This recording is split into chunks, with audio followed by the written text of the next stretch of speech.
일렉트로캠입니다. 오늘도 테슬라 관련 이야기들을 해볼까 합니다. 오늘 되게 재미난 광고나 이런 뉴스들이 있어서 이걸 얘기를 안 할 수가 없는데, FSD 베타, 그러니까 풀 셀프 드라이빙에 대한 비판적인 광고가 뉴욕타임즈에 실렸더라고요. 그러니까 왜 실험체가 되냐, 왜 더미가 되는 거냐, 뭐 이런 식의 타이틀로 볼 수도 있겠죠.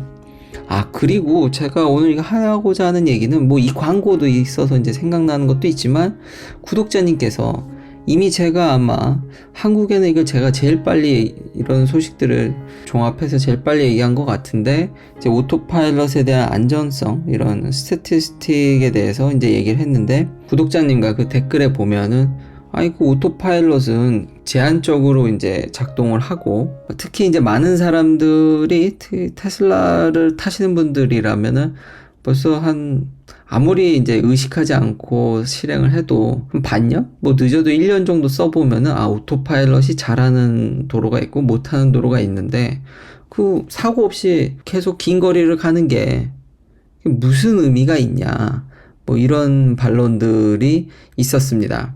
자, 그래서 제가 이 오토파일럿 그 스태티스틱 얼마나 안전한지, 그리고 FSD가 얼마나 안전한지 그 데이터의 원본이 되는, 테슬라가 이걸 매 분기마다 발표한다고, 이것도 제가 예전에 이미 얘기를 했죠. 오래전에 이걸 이미 얘기해서 저도 이 데이터에 대해서 이제 얘기를 했던 기억이 납니다.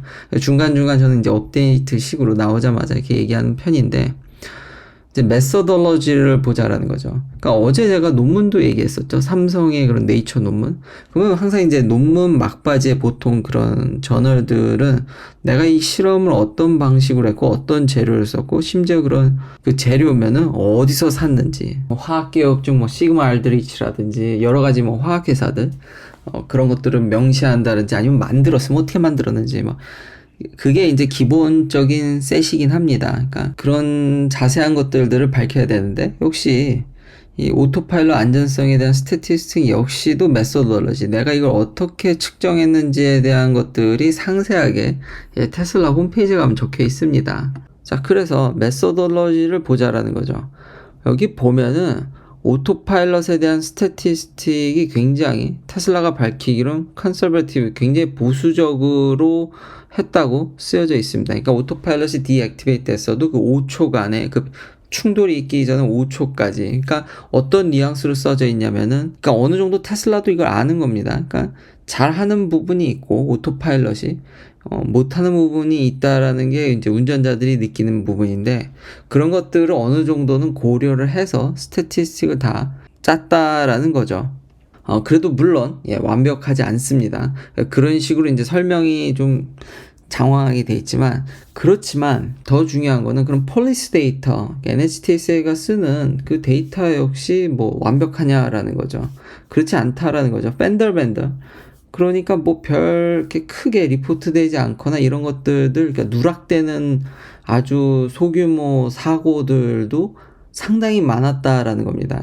100% 자기가 설명이 안 되니까 상대방의 어떤, 그러니까 단점들을 여기서 읽을 수 있는 거죠. 가버먼트의 그런 충돌, 액시던트 데이터에 허점이 있는데, 우린 그거보다도 그런 조그만 것까지도 다 넣었다라는 거죠.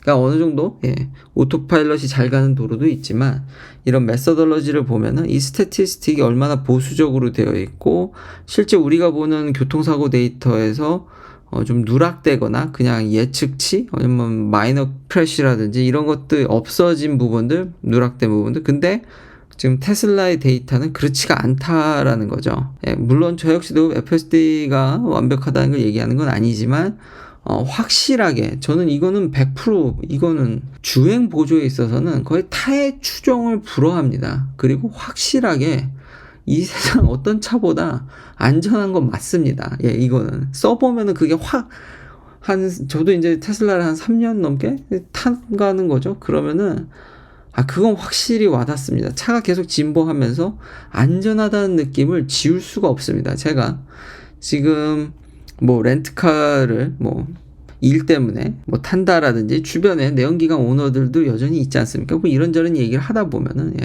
아니 저도 실제로 조만간 그러면 번외로 포드 익스플로러 신형 버전을 뭐 제가 잠시 제 의견을 얘기한다든지 그런 번외편도 한번 만들어 보도록 하겠습니다.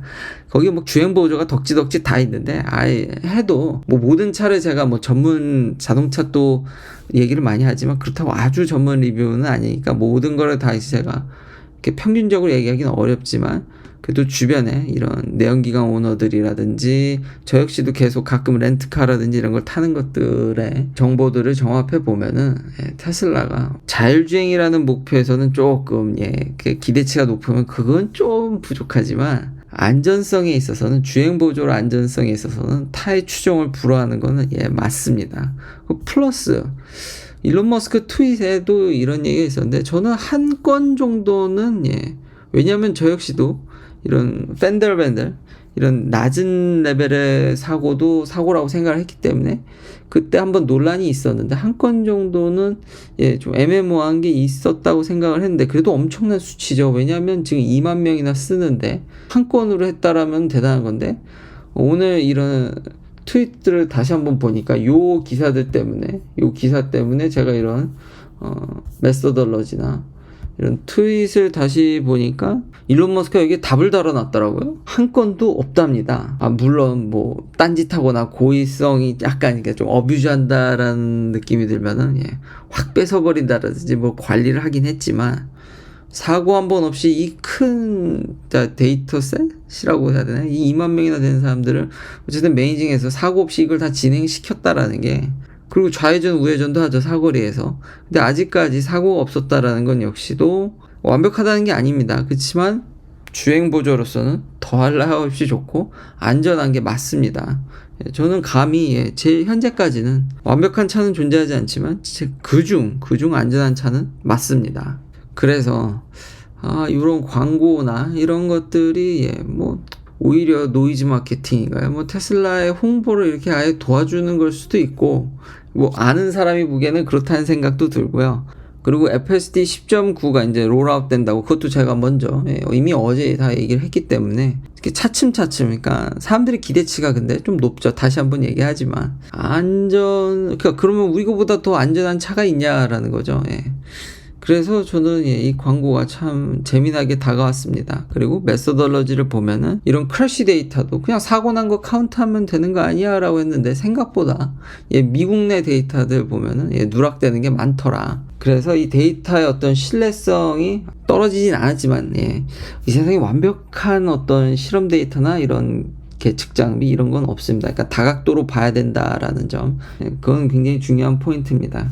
근데 이걸 그렇다고 해서 또 이런 오토파일럿의 어떤 안전성 데이터 테슬라가 매 분기마다 공개하는 그런 데이터를 또 완전 무시하냐? 그건 아니라는 거죠. 의미 있는 데이터다 라고 정리할 수 있을 것 같습니다. 자, 다른 테슬라 이야기로는 지금 이거 기가 텍사스에 모델 Y가 일렬로 이렇게 서져 있는 모습들이 그러니까 생산이 되나라는 얘기들이 있죠. 그러니까 아직 컨포메이션에 이런 것들은 없지만 테스트 생산인 건가요? 그런 추측도 있습니다. 근데 그 공장 주변에 이 모델 Y들이 생산된 듯한 모델 Y들이 막 이제 보이기 시작합니다. 아직 생산이 지금 양산이 제대로 되는지 지금 공장이 되는지에 대한 어떤 확인은 아직은 좀 더 필요한 것 같지만 조짐은 굉장히 곧 돌 것 같은 조짐들은 얼마든지 보이고 있다. 그리고 테슬라는 참 이런 말도 안 되는 약간 참 신기한 광고들도 나오지만 일론 머스크가 거의 일일이 대응하진 않지만 아까 그런 기가 텍사스의 생산과 더불어서 이런 베를린 소식도 역시 일론 머스크가 모든 그런 루머에 대해서 해명은 불가능하지만 몇 가지 사실이 아닌 점들에 대해서 그러니까 예를 들면 기가 베를린을 이제 방문했을 때 모델 Y로 이제 움직였는데 그게 이제 기가 베를린에서 뭐 생산된 거다 뭐 이런 것인데 이건 사실이 아니라고 얘기를 하는데 2월 중순이라고도 얘기를 하죠. 그럼 2월 중순에는 모델 Y로 이렇게 트랜스포트 되면서 그 모델 Y는 베를린에서 생산되는 건가요? 이번 주는 아니지만 뭐 그런 의심도 자아내지만 생각보다 저번에도 매스미디어의 어떤 크레디빌리티가 좀 떨어진다 뭐 그런 얘기를 했었는데 예, 또 이렇게 요즘은 트윗이라든지 SNS에 워낙 발달되니까 일론 머스크의 그래도 회사 사정을 CEO가 제일 잘 알겠죠. 이런 식으로 또 확인이 되는구나라는 생각이 들면서 참 재밌었습니다. 오늘 이런 광고도 그렇고 저런 잘못된 루머에 대해서 일론 머스크가 댓글 다는 것도 좀 재밌었고요. 지금 메가 차저가 좀 많이 공개가 됐죠. 테슬라 슈퍼 차저와 달리 세미를 충전하기 위한 1메가와트 차저에 육박하는, 근데 이게 굉장히 크기가 크더라고요. 높이도 굉장히 크고, 예, 제가 아주 옛날에 익스트림 차징 그런 규격에 대해서 미국 국책연구소에서 나온 자료들도 얘기를 했는데, 이미 거기에 어느 정도 표준이나 이런 것들이 있는데, 이게 좀 더 나와봐야 알지만 미국 내에서 이게 지금 독자 규격인지 아니면 미리 그 제정된 XFC를 따르는 건지, 예, 그게 저는 궁금한데, 이게 아직 사진이 좀 애매하긴 하더라고요. 거기까지는 알지 못했지만 대략적으로 공개된 게 크기도 크고, 당연히 케이블은 리퀴드 쿨 케이블을 씁니다. 안 그러면 거의 이 정도 파워를 갖다 꽂으려면은 쉽지 않습니다. 지금 일렉트리파이 아메리카의 콤보 타입만 하더라도 꽂기가 쉬운 편이 아닌데, 당연히 리퀴드 쿨 케이블을 쓸 거고, 이런 정도의 어떤 정보가 유출돼서 생각보다 거대했던 게 저한테 와닿았던 것 같습니다. 좀 차근차근 준비하고 있다라는 점, 인도를 해야 되니까요. 중간에 좀 그런 뉴스도 얘기했지만 또 재미난 얘기가 또 있죠. 자, 일론 머스크가 쿨리 LLP라는 회사에서 이제 어소시에이션이 있는데, 이제 해고하라고 테슬라가 요청을 했다라는 거죠. 뭐 테슬라가 요청했다는 건 사실상 일론 머스크가 요청한 거와 다름이 없으니까 딱 꼬집어가지고 어터니죠, 변호사, 뭐 테슬라를 대변할 뻔한 뭐 거기에 이제 어떤 어소시에이션 이제 해고하라고, 야, 이거 좀 한국에서는 문제가 되겠죠. 어떤 기업에서 야, 나 쟤 마음에 안 드니까 쟤 해고해라는 식인 건데, 이제 해고하라는 이유가 뭐냐면 SEC로부터 하혈됐던 그 기록들 때문에 약간 SEC 편을 들 수 있다라고 생각을 한 거죠. 이건 돈을 주고 이제 계약을 하는 거기 때문에 회사 입장에서는 자기를 더 잘 대변인하는 변호사를 고용을 하겠죠. 그게 당연한데, 그래도 이제 한국에서의 시각을 보면, 그리고 테슬라를 비판적으로 바라보는 시각에서, 아니 뭐 공정해야지, 어떻게 국가에서 그런 하여됐다고 해서 이걸 해고를 하냐. 그리고 당연히 아마 그런 식으로 회사가 해고가 거의 불가능할 겁니다. 그러니까 어떤 정부 관련 일을 했다 그래서 해고하는 게 쉽지 않을 텐데, 근데 실상은 좀 얘기가 다를 수는 있겠죠.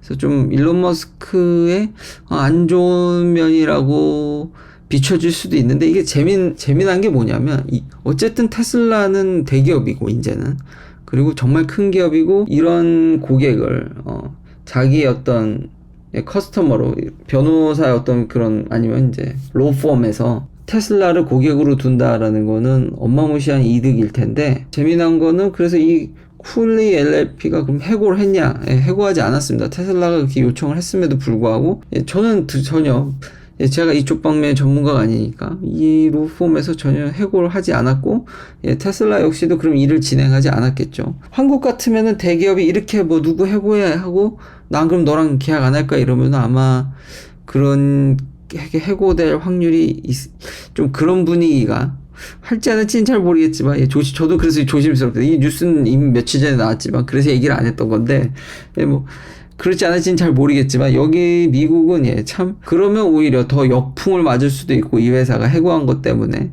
해고당한 사람이 고소하거나 이럴 수도 있기 때문에, 부당 이유로. 아니면은 굳이 테슬라랑 일을 하고 싶지 않았다든지, 아니면 이 어소시에이션의 능력이 뛰어난, 그건 모르는 거죠. 뒤에 어떤 얘기가 들어갔는지는 모르지만, 미국은 워낙 큰 나라고 이렇게 견제 장치들이 많기 때문에 뭐 이런 의견을 피력해도 아마 실제로는 그렇겠죠. 당연히 이런 얘기를 입 밖으로 내기는 어렵겠지만, 어느 회사든지 자기를 잘 커버해 주길 원하는 변호사를 고용하고 싶어 하지, 자기가 어떤 척을 진 SEC에 그런 기록이 있는 사람하고, 그런 사람이 일하는 데하고는 하기가 좀 그렇겠죠.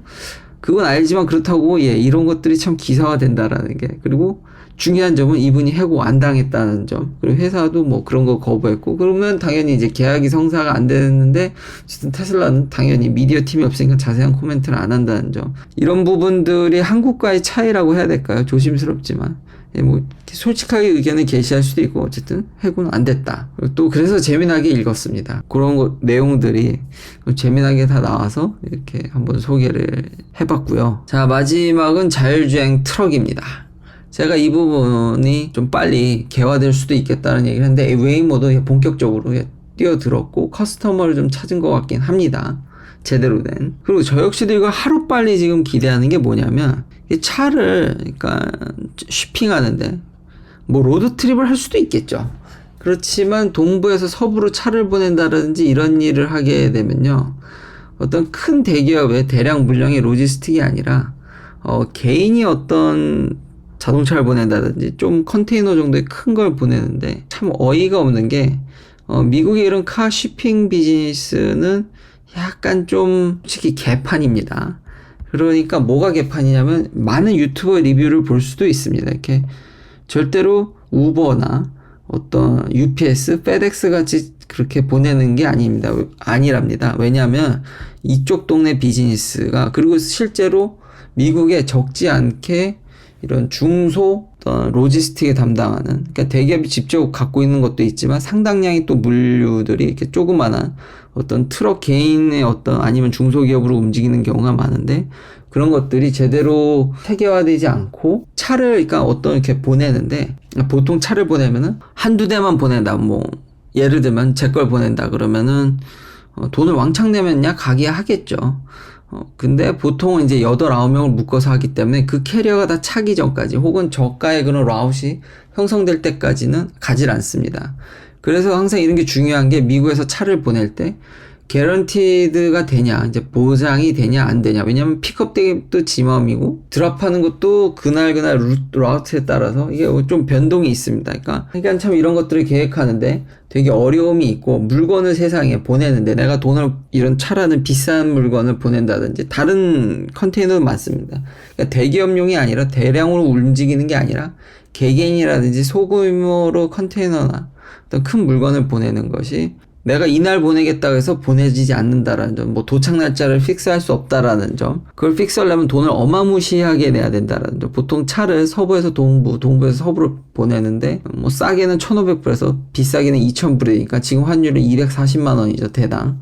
뭐 이렇게 돈을 많이 들인다 할지라도, 근데 이런 식의 물류가 있다라는 것도 저도 주변의 이야기와 반쯤 경험, 그리고 왜 오토노머스 지금 트러킹이 필요한지, 지금 운전자도 부족하죠. 그러면서 자꾸 저도 이런 관련 자료들을 찾다 보니까 미국의 어떤 소규모 이런 물류 시스템들이 생각보다 형편없고 약간 인도 같은, 약간 제가 요즘도 그럴지 모르겠지만 어렸을 때 그런 루머로 들었을 때는 비행기에 손님이 차야지 이제 뜬다라든지, 요즘은 그러진 않을 것 같습니다만 그런 루머들도 들었던 기억이 나는데, 약간 미국의 어떤 소규모 물류의 그런 면들이 있고 괜찮은 드라이버를 구하기가 어렵다라는 점 확 와닿고, 그렇기 때문에 지금 여기 상황이 그렇게 녹록치 않다라는 게 결국 결론이고, 빨리 이런 오토노머스 트러킹이 돼서 좀 어떤 미국의 물류가 좀 잘 돌아가게 하길 좀 바란다라는 거죠. 찾아보면 찾아볼수록